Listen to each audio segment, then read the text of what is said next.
Hello नमस्कार। आपके अपने परिवार सहज शिक्षा में आपका स्वागत है। मैं हूं नरेंद्र कुमार।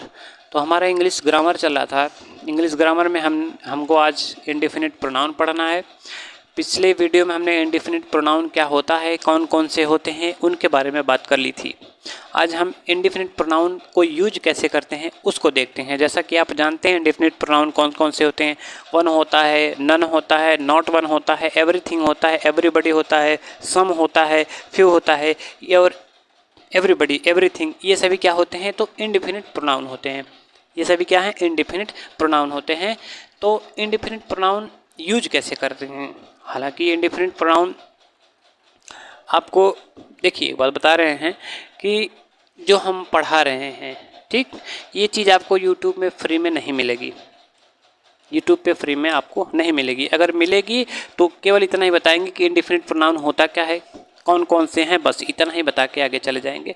इतना डीप में आपको कोई नहीं बताने वाला है। यदि आप स्वयं पढ़ने वाले हैं तो स्वयं मेरी वीडियो को फॉलो करें, मेरे चैनल को फॉलो करें। और यदि आपके बच्चे पढ़ने वाले हैं तो उनको आप प्रेरित करें, उनको आप बताएं कि यहाँ से पढ़ाई करें। इंग्लिश ग्रामर, इंग्लिश बेहद बहुत मजबूत कर देंगे हम, बशर्ते आप रेगुलर पढ़ते रहे। ठीक, देखें कहाँ कहाँ यूज होता है। We use singular verb after an indefinite pronoun. हम इंडेफिनिट प्रोनाउन के बाद में सिंगुलर वर्ब का क्या करते हैं? प्रयोग करते हैं। इंडेफिनिट प्रोनाउन के बाद में सिंगुलर वर्ब का प्रयोग करते हैं। ठीक, देखते हैं। एवरीबडी क्या है? इंडेफिनिट प्रोनाउन है। एवरीथिंग क्या है? इंडेफिनिट प्रोनाउन है। देखिए, एवरीबडी लव्स कृष्णा। हम क्या करते हैं? इंडेफिनिट प्रोनाउन के बाद में सिंगुलर वर्ब का प्रयोग करते हैं। तो इंडेफिनिट प्रोनाउन ये हो गया, इसके बाद वर्ब क्या है? लव्स हो गया। इंडेफिनिट प्रोनाउन यहाँ पे है, इसके बाद वर्ब क्या है? वाज हो गया। क्या करते हैं? सिंगुलर वर्ब का प्रयोग करते हैं। यहाँ पे लव्स सिंगुलर है, यहाँ पे वाज सिंगुलर है। समझ रहे हैं ना? क्योंकि वर्ब जो होती है वो अपने बेस फॉर्म में क्या होती है? प्लूरल होती है। जब हम यस या ईएस लगा देते हैं तो क्या हो जाती है? सिंगुलर हो जाती है। वाज तो आप जानते हैं सिंगुलर है। ठीक, तो उम्मीद करते हैं ये जो नियम हमने बताया आपको समझ में आया। फिर एक बार बताते हैं कि इंडेफिनिट प्रोनाउन का प्रयोग हमेशा सिंगुलर वर्ब के साथ में होता है या इंडेफिनिट प्रोनाउन के बाद हमेशा सिंगुलर वर्ब प्रयोग की जाती है। इंडेफिनिट प्रोनाउन के बाद में हमेशा सिंगुलर वर्ब प्रयोग की जाती है, जैसा कि यहाँ पर हुआ है। Everybody loves Krishna, everything was ready for the party. उम्मीद करते हैं ये समझ में आया। चलते हैं नेक्स्ट रूल पे। तो चलते हैं नेक्स्ट रूल पे। नेक्स्ट रूल क्या कहता है? When we refer back to any indefinite pronoun, indefinite pronoun, आगे प्रोनाउन लिखेंगे, इंडेफिनिट क्या? प्रोनाउन। इसको शॉर्ट फॉर्म में प्रो भी लिखते हैं। क्या? When we refer back to any indefinite pronoun, जब हम किसी सेंटेंस में वापस से किसी इंडेफिनिट प्रोनाउन को रिफर करते हैं, वापस से किसी इंडेफिनिट प्रोनाउन को दिखाने का प्रयास करते हैं, तो we normally use plural pronoun. तो हम उनके लिए, उस इंडेफिनिट प्रोनाउन के लिए क्या प्रयोग करते हैं? प्लूरल प्रोनाउन का प्रयोग करते हैं। फिर समझाते हैं। जब हम किसी सेंटेंस में वापस से इंडेफिनिट प्रोनाउन को दिखाने का प्रयास करते हैं तो उस इंडेफिनिट प्रोनाउन के लिए हम प्लूरल प्रोनाउन का प्रयोग करते हैं। ठीक, देखते हैं एग्जाम्पल, अच्छे तरीके से समझ में आएगा। Everybody enjoyed the concert. प्रत्येक ने कॉन्सर्ट, गीत संगीत के कार्यक्रम का आनंद लिया। They stood up and danced. वे खड़े हुए और नाचे। ये दे किसके लिए आया है? बता सकते हैं? ये दे किसके लिए आया है? तो एवरीबडी के लिए। किसके लिए आया है?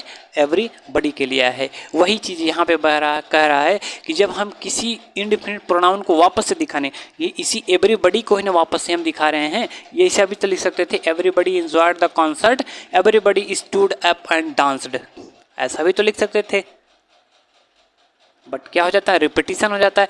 इसी एवरीबडी के लिए यहाँ पे क्या आया है? तो दे आया है। क्या आया है? दे आया है। वही इसमें कहा गया है कि हम क्या करते हैं, जब इंडेफिनिट प्रोनाउन को वापस से दिखाने का काम करते हैं तो इंडेफिनिट प्रोनाउन के लिए हम प्लूरल प्रोनाउन का प्रयोग करते हैं।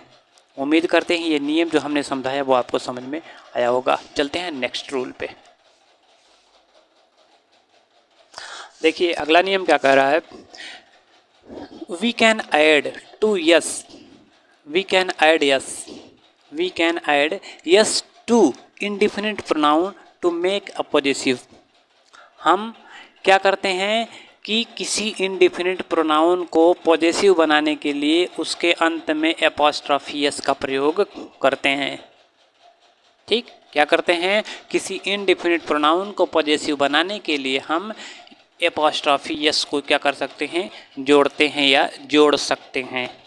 ठीक, कैन माने सकता। ठीक, देखते हैं, they were staying in somebody's house. पहला sentence, they were staying in somebody's house, वे किसी के घर में रुक रहे थे। क्या कर रहे थे, किसी के घर में रुक रहे थे। यहाँ पे समबडी क्या है आपका, जैसे आप जानते हैं इंडिफिनिट प्रोनाउन है, लेकिन यहाँ पे हमने एपॉस्ट्रॉफी एस लगा दिया तो क्या हो गया, किसी का घर।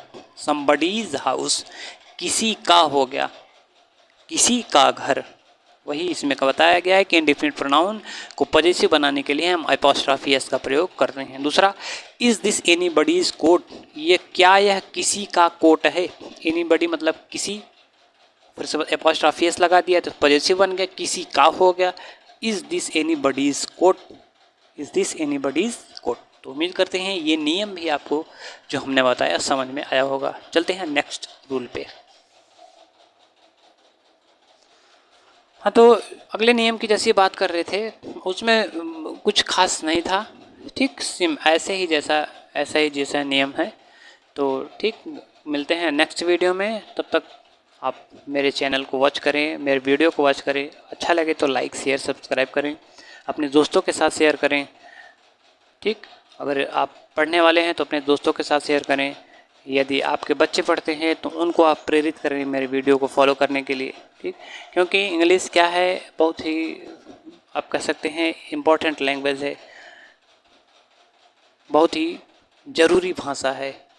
हिंदी आपको समझने वाले हर जगह नहीं मिलेंगे, लेकिन इंग्लिश समझने वाले हर जगह मिलेंगे। इसलिए इंग्लिश को हम यूनिवर्सल लैंग्वेज भी कह सकते हैं। क्या कह सकते हैं, यूनिवर्सल लैंग्वेज भी कह सकते हैं। इंग्लिश पढ़ना बहुत ज़रूरी है। क्या है, बेहद ज़रूरी इंग्लिश लैंग्वेज है। ठीक, और ज़माना तो इंग्लिश का ही चल रहा है। जितने भी स्कूल वगैरह सभी कुछ इंग्लिश मीडियम में ही चल रहे हैं अब। तो यदि आपको इंग्लिश की जानकारी ही नहीं रहेगी तो कुछ भी हिंदी में लिखा रहेगा या इंग्लिश में लिखा रहेगा वो उसको समझ नहीं पाएंगे। तो उम्मीद करते हैं मेरी वीडियो आपको अच्छी लगेगी, मेरे द्वारा बताई गई चीज़ें आपको अच्छी लगेंगी। यदि लगती हैं तो मेरे चैनल को लाइक शेयर सब्सक्राइब करें। मिलते हैं नेक्स्ट वीडियो में, तब तक के लिए नमस्कार, जय हिंद, जय भारत।